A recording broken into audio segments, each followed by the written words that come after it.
Hello and welcome back to Underlab. Well, I made a video on Sans fairly recently, but a hugely interesting possibility recently occurred to me that I just had to share with everyone. We all know that Sans works multiple jobs. He tells us as much within Hotland, where we see him selling hot dogs, and we know that he's already a sentry in Snowdin. However, it seems quite likely that he has more jobs than he lets on, as evidenced by the genocide path where he reveals his hidden strength. That's not all there is to him though. This video will be exploring a mystery far deeper than just where Sans' powers come from, though it may very well provide an explanation in the process. Nonetheless, there's an entire backstory to Sans we can only piece together through hints and shreds of information. So without further ado, let's find out Sans' secret past.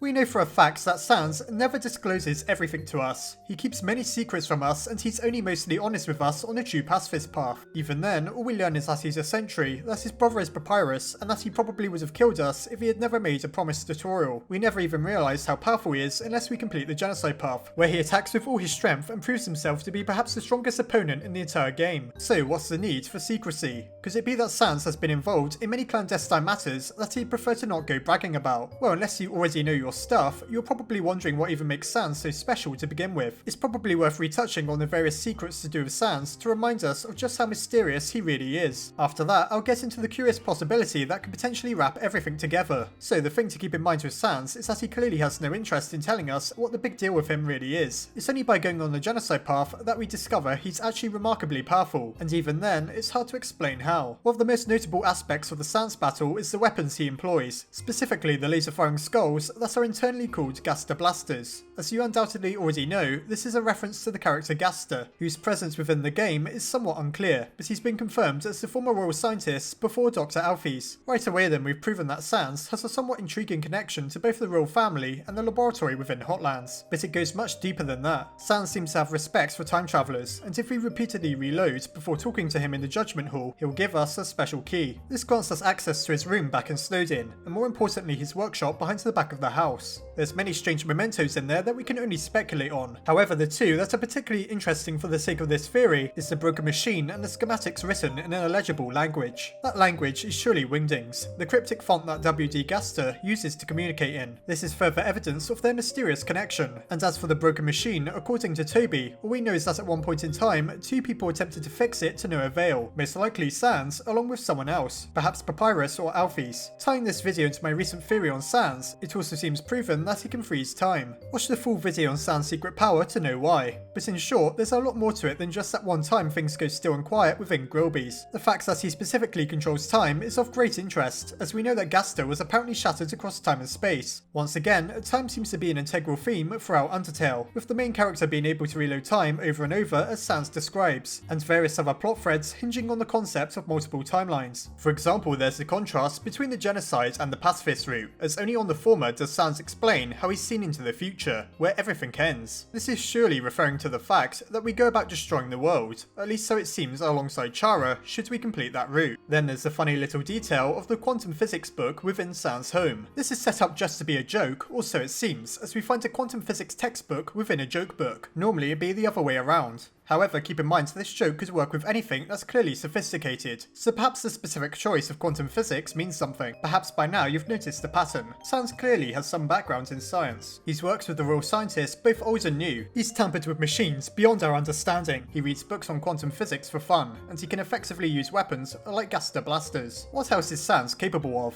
Could it be that he not only has a background in science, but he may very well be a scientist this very moment? Within the True Pacifist Path's epilogue, Papyrus seems surprised to find out that Sans knows Alphys. Perhaps it isn't too surprising to us, as we know he can get around the underground with little to no difficulty, thanks to the shortcuts he takes. We even see him within Hotland, so the possibility that he's visited the laboratory at least once is very real. Then there's a curious detail within the true laboratory that raises a few questions. Some of the digital logs within are written in all lowercase, like how Sans speaks. You may think this simply comes as a result of Alphys' breakdown, but the surprising thing is that the lowercase text starts before her experiment went horribly wrong. Now, while some of these are clearly written by Alphys still, particularly one about getting sweaty when working on Metaton's body, it's an interesting thought that Sans could be responsible for at least one or two of these. Consider this. Toby told us that at least 2 people tried to fix a machine in Sans' workshop, and Sans himself says we, when he brings up his monitoring of the timelines, clearly denoting that someone else does the work alongside him. It could be Papyrus, but we have very little of anything at all to suggest that Papyrus has anything to do with science. Alphys makes much more sense from a practical perspective, so the idea that at least one other monster has been operating within the true lab other than herself is beginning to seem more and more likely. To add to that, the only monster we can account for it being is of course Sans. Now, to make things even more intriguing, keep in mind that Alphys' experiment was all to do with determination. As I speculated in my video on Sans' secret power, the ability to control time seems to have something to do with how much determination you have, with the most determined individual controlling the timeline. Isn't it interesting how he could have been involved in an experiment all to do with injecting things with determination, when it seems plausible that he may have some amount of it himself? Perhaps this could also explain why Sans bleeds when beaten on the genocide path. Many people have speculated as to what this is, and a very popular theory is that it's liquid determination. So to wrap things up, it seems almost certain that Sans has a background or even an active role in the Monster Kingdom's pursuit of science. He has clear ties to Gaster, the former royal scientist, and less clear, though still intriguing connections to Dr. Alphys. It seems plausible that he was involved in the Amalgamate's experiment. His power seems to revolve around the use of technology, with themes of time manipulation and other scientific elements. So much of his character is dependent on technology and science that it really does make you wonder.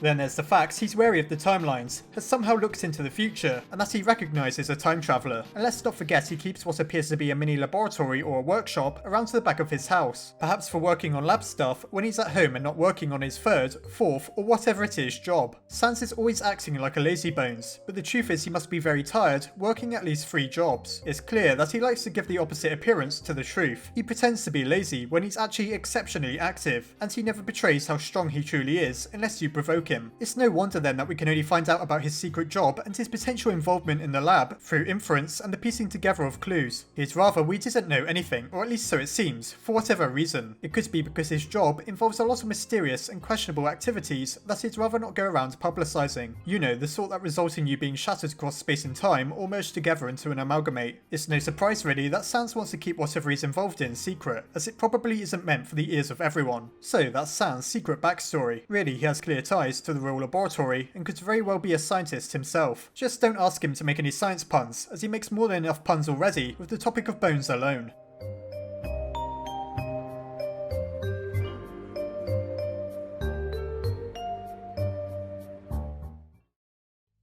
So that's it for this theory. I thought it proves beyond a reasonable doubt, however, that Sans has some sort of background in science, if not an ongoing involvement in the role, that he never really tells us about outright. However, all the clues are there, and everything points to him certainly having at least interacted with W.D. Gaster. The idea that Sans is a scientist just fits in so neatly with everything we know already, and it brings us one step closer to explaining the Gaster mystery for good, along with providing some new, though admittedly hidden lore to Undertale. What do you think? Be sure to let me know. As always, I hope you enjoyed the video. Don't secretly work within the Underlab without letting me know, and I'll see you next time.